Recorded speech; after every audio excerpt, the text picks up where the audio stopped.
Hey everyone. HISD has been falling behind in special education for years. Now, things are even more complicated as TEA appointed Superintendent Mike Miles implements his vision for the department. So, what are his new changes? And how is it all playing out? Houston Landing's HISD reporter Asher Lehrer-Small joins me to answer. It's Monday, September 18th, 2023. I'm Raheel Ramzanali, and here's what Houston's talking about. Asher, welcome into CityCast Houston. How are you? I'm doing well. Good to be here, Raheel. I'm excited to talk with you about what's been happening with the special education department at HISD. So let's jump into it. Before Superintendent Mike Miles got here, what was the department like? Yeah, it's a big question. Special education has been fraught in Houston ISD for years and years, really over a decade. And it goes back to the early 2010s when the state of Texas imposed an artificial cap, illegally imposed an artificial cap on the number of students that could be participating in district special education programs.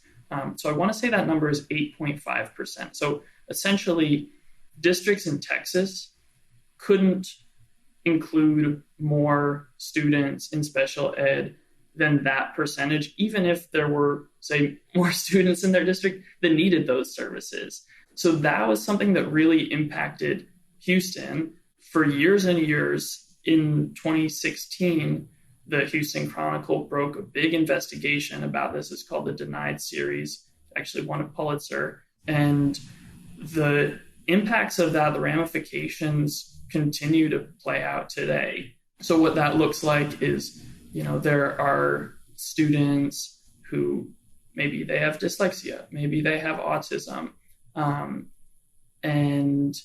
There's so many different steps in the special education process, right?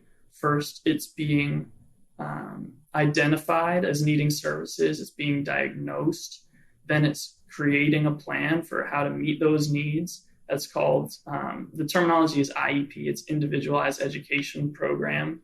So if you talk to special education parents, they actually know these laws in and out, because if they have to navigate these every day, there's just a high level of detail that goes along with it. But essentially, students build out their IEPs to determine what sort of services they're going to get in school. And then there's the last step, which is the most important, of actually implementing those and giving students those services, whether that's speech therapy or longer time on assignments, or a chance to step out of the classroom, fidget for 5 minutes, shake out the wiggles. So all sorts of different things. And in the past, there have been breakdowns at every level of that process. So either students being undiagnosed when they should be diagnosed and getting services they need, students and families not getting things on a timely basis, like everything going really slowly. And that's kind of the history of what we're looking at now. And those ripple effects are still something that districts recovering from. Has anything changed since the TEA takeover and Superintendent Mike Miles being put in charge, and especially with his new plans? So the superintendent has plans for special ed, and there have been changes in terms of staffing. I'm going to rewind a little further first, because between the discovery of that 8.5% cap, where students weren't getting, where there were many students who were being cut out of special education services, and now there were a couple important steps. So first off, in the end of 2020, the state appointed what's called conservators to oversee special education in HISD. Essentially, there are problems, there are systemic problems with special education delivery. So we're going to put folks here to put you on the right path. And so that's been in place for about 2.5 years now. And there have been some incremental improvements. There's certain pieces where HISD has made progress, and there's certain places where HISD has not made as much progress as it should. So it's been getting better at getting students to be evaluated for whether it's autism or difficulties with speech. They're getting better at evaluating students. But then the piece of including parents in that has still been slow to improve. This is according to documents that I obtained based on, these are reports that these conservators actually created. So we were able to take a look at these reports, and it shows step by step where the district is on track and where the district is off track. And the overall story is that there's been inconsistent progress. Now, fast forwarding, that's like where we stand right now. That's the problem the superintendent, Mike Miles, has inherited. And so Mike Miles made a few changes. First, his plan kind of hinges on three things. First, it's getting special education teachers paid more, certain certified special education teachers paid more and with an assistant in class. And then second, it's getting principal evaluations to include how their school's doing on special ed. So 20% of a principal's evaluation is going to be tied to special education, which the superintendent says is like something that's never been done before in HISD. And then third, getting assistants in the special education department so that those instructors aren't so overwhelmed and they can delegate some tasks. Are those changes already in effect right now for this school year? Yes. It's going to take a little while to see how everything shakes out. There's been some comings and goings in special education. Mike Miles cut a couple support teams that were in place to help students who are in the special education program. That's including, I think, an autism support team and also a group of school psychologists. At the same time, though, his point is that he's made sure there are no vacancies among the full-time special education staffers. So last year they were looking at 112 vacancies in special ed at the beginning of the school year, and this year there were 0, he said. So wow. On what he argues is that more than balances out, and that the special ed department is very well staffed and is in a position to succeed. That said, there's a lot of parental fears, so I can tell you about those too. Hey everyone, ever wanted to try something new and great for your mind and body? Try a dance class at the Institute of Contemporary Dance. The Institute is a new space that was built in 2020 that offers classes for ages 2.5 all the way through adults in a variety of styles and levels. We're always looking for new and unique things to do in H-Town, and the Institute of Contemporary Dance is the place to go. Also, right now they're offering a 2-week trial for any new dancers to the Institute, no matter your age. During this 2-week trial, you can try unlimited classes, and if you decide to sign up, that will be applied to your first month's tuition and/or adult membership. Want to save even more? Mention hearing this ad on CityCast Houston, and you'll receive $5 off your 2-week trial. Learn more at icdhouston.com or call them at 713-804-6646.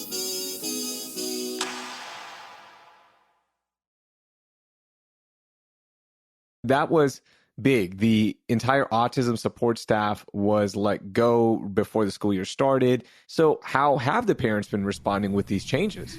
Totally. And it's always going to be, a mixed bag. There will be people who are excited about the fact that, hey, someone is trying to address this centrally as opposed to school by school and inconsistent results depending on which principal invests more or less in special education. But by and large, most parents who have children in special education are really concerned about the direction that Mike Miles is taking the school district.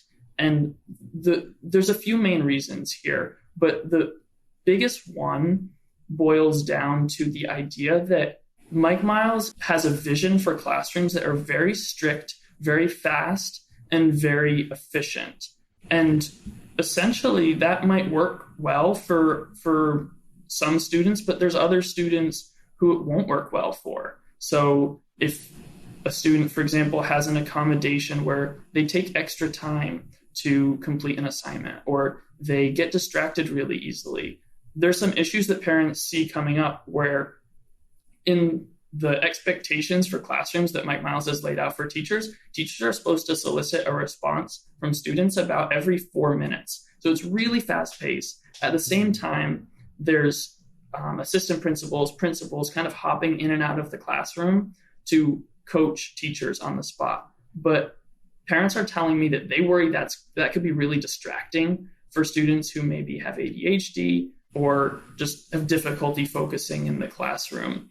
So the bottom line is that parents are concerned that the new model of schooling that's slowly being phased out in HISD could actually push special education students out of general education classrooms. Now, that's really important because special education law permits that students with disabilities are entitled to what's called the least restrictive environment possible. So essentially what that means is, like, in years ago, special education students were really segregated from their peers. They'd be kept, the stereotype is like alone in a cement room, or just, they never interact with students who don't have disabilities. So the law specifically states that students in special ed, whenever possible, should be included in general education classrooms. But parents are now really scared that that might be more and more difficult.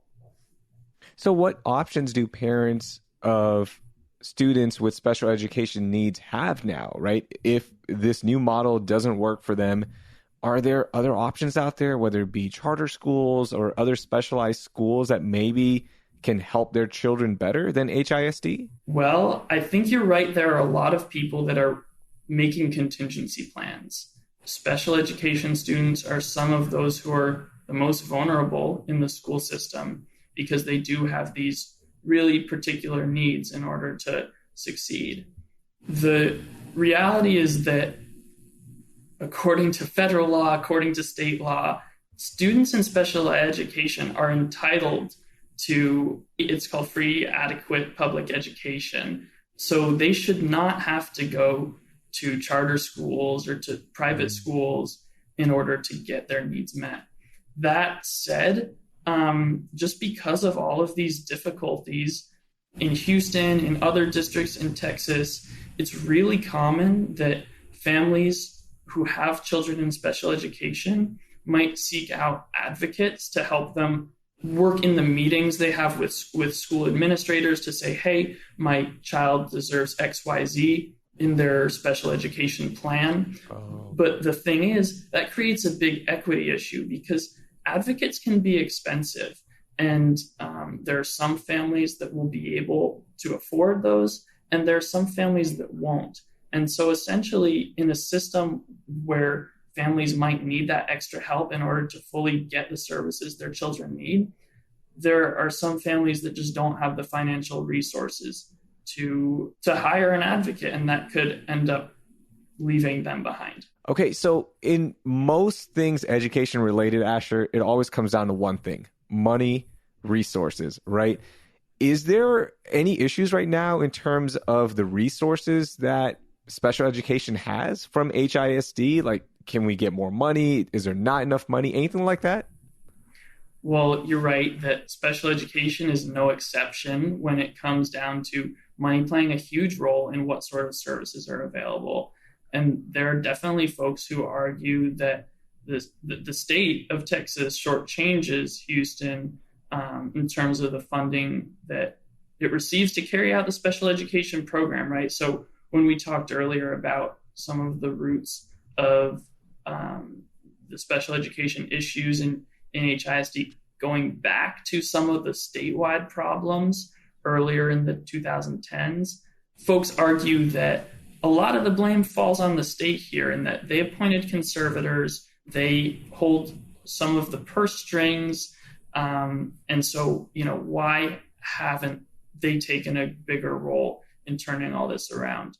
Looking at the HISD budget, the district is spending a lot this year, not just on special education, but more broadly, because the superintendent is rolling out some sizable changes at 85 schools. That's the new education system schools and the new education system aligned schools that you've probably heard about by now. But essentially, those changes are equating to a $245 million deficit this year, which is really big. The district also has a really big general fund, so they do have the capacity to run a deficit like that for 1 or 2 more years. But that said, the district has something to worry about when it comes to finances right now. There's reason to be looking to economize. And so special education is subject to those same constraints that all the other programs are. Asher, thank you so much. This reporting is incredible. And of course, we've linked your story in our show notes. So I really encourage all of our listeners to read it. Thank you so much for joining us. Thanks, Raheel. Great to be here. Always great to talk to you. That was Asher Lehrer-Small. You can read all of his work on Houston Landing. Before we go, do you want weekly lessons on Houston history? Head to houston.citycast.fm to subscribe to our newsletter, Hey Houston, where Brooke is writing some incredible stuff about H-Town. You can also find previous articles right there on the website. That will do it for today. Thank you for listening, and I hope you learned something new.